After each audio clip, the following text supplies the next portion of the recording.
What's up, everybody? It's your boy Team Nabu Packs.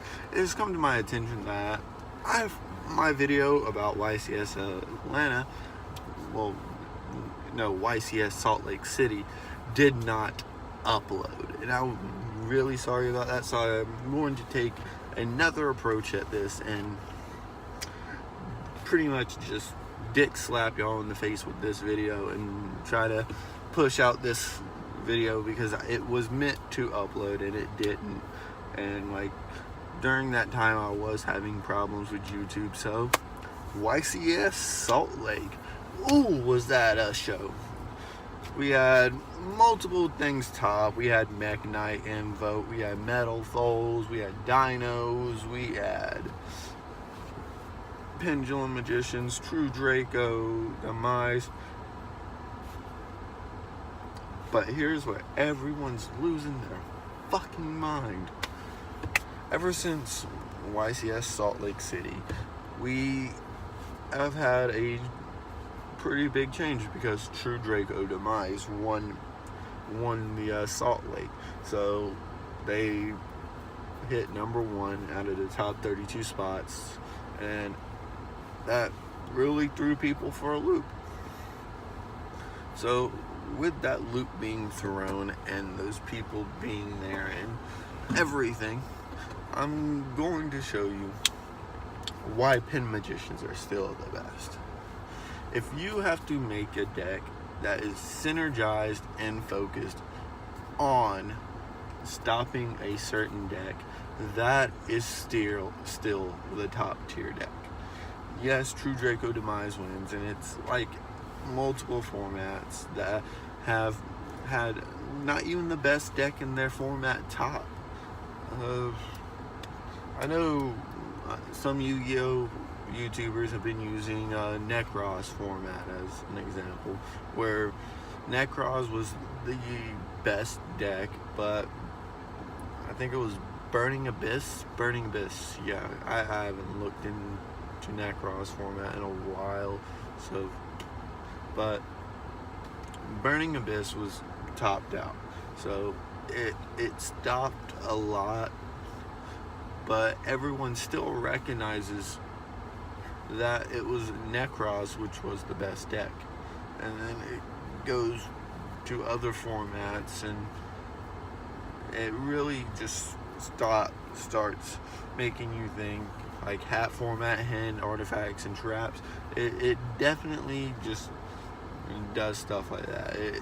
These were the best decks, but they didn't top their format. They weren't the final decks in their format to play in like the championships. It wasn't them, and it doesn't mean that they weren't the best deck.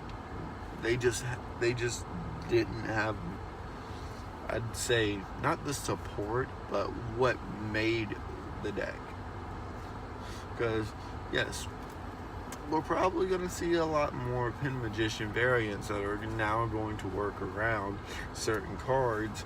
Like they're probably going to attack in Cosmic Cyclones, Twin Twisters. I mean, if they're not already doing that, or they're going to try to find a way to out your Anti-Spell Fragrance. They're going to try to find a way to out your Masterpieces, and try to out all the cards that are stopping them from topping. I mean, it's not a time where they're bad. It's a time where they need to get better, and when they get better, that's when we're going to have to rethink our strategy as non-pendulum players. Because I don't run pendulum. I'm currently a Dino player, and I have played pendulums, and I do know how to stop them with certain cards like Anti-Spell Fragrance. But once you stop us from stopping them, like simple cards can fix a stop. Like pins are great decks, and for everyone out there who's like, no, they're not, they're fucking terrible decks, they do that, shut the fuck up. They are a great deck. they are topping these mini events not because everyone's a scrub. It's because they're actually a good deck. So when it comes down to Ycs Salt Lake, you got to give that Draco player a round of applause because he found the deck, he made the deck, and he ran that shit. He was good. He made sure that his name was noticed. He made sure that his deck was the best. It could have costed money, it could have costed time and effort, but he put in whatever it needed to be the best at that event. And I give you a round of applause. And it's the same as if Zeus came back. If Zeus came back, y'all wouldn't complain about pendulums anymore because it'd be more than likely back to Zeus being top tier. Why? Because once one deck kills, there's going to be a new topper because there is a power gap in all decks, and I've noticed that. Everyone else has noticed that. And you can't expect something like a Archfiend deck to do good against Dracos, and you can't expect anyone that like plays Archfiends to do too great against Dracos, because Archfiends is an older deck and it can definitely brick.